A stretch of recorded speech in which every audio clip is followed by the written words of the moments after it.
Hello mga titira! Samahan nyo kami ulit ngayong araw. For today's video, tayo ngayon ay magpo-food trip na naman dito sa Quiapo. Ang mga natin ngayong araw, si Kuya Edward. Para nga may tour guide tayo sa mga pagkain dito. Sobrang na-miss ko nga magagala sa mga gantong lugar dahil walang ganto sa Japan. Yan nga siya dyan ng mga pampaswerte daw. Sa kabilang gilid, nakita nga namin tong inihaw na pusit at nag-crave si Bebe Pau Pau. Kaya hindi niya na pinalampas ito mga ti. Ano ba? Ang sarap. Ito yung sinasabi niya masarap. Hindi si Kuya.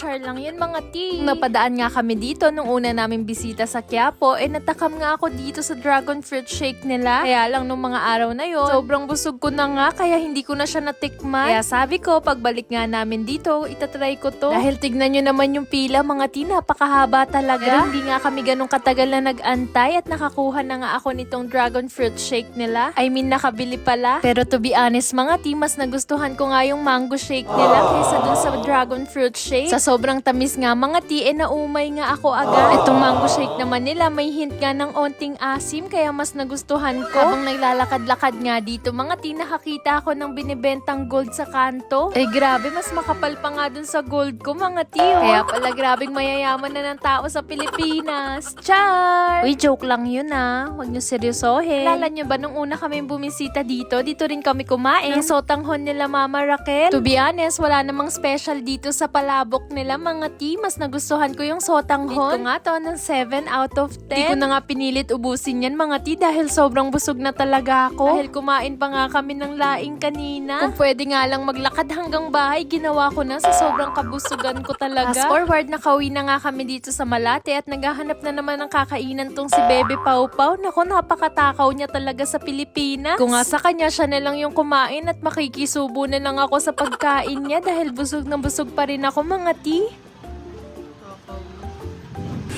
Kain na. Umorder nga pala dyan si Bebe ng Chiksilog. Ang pagkakaalala ko nga 100 pesos lang yan mga ti. Nagulat nga kami kasi sobrang laki nung chicken. At dito na nga rin pala siya kumain mga ti. Para daw wala ng kalat sa bahay. At ayan, hindi ko nga na video si Bebe Pau Pau. Na video ko nung paubos na yung pagkain niya. Habang kumakain nga si Bebe dito, nagulat kami dahil may asong lumapit. Parang sa bawat pagsubo nga ni Bebe, natatakam din tong aso. Ako mga ti, hindi naman ako takot sa aso. Pero yung mga aso na naglalakad sa kalsada, natatakot nga ako. Kasi baka habulin ako mga ti. Pero itong aso nga, sobrang nakukyutan ako sa kanya dahil hindi siya nangungulit. Nag-aantay nga lang siya ibigay sa kanya yung buto. At pagkatapos nga kumain ni Bebe, binigay niya na nga yung buto. At nakakatuwa talaga tong aso na to dahil binigay niya nga ata sa mga anak niya. At pagkatapos nga kumain ni Bebe, pumunta naman siya dito sa Angel's Burger. O diba? Walang kabusugan yarn. Char! Niloloko ko nga siya dyan. Tignan niya yung tiyan niya kako. Para na siyang buntis. I hope you enjoyed this vlog. Thank you for watching. それじゃあ、またね. Bye bye!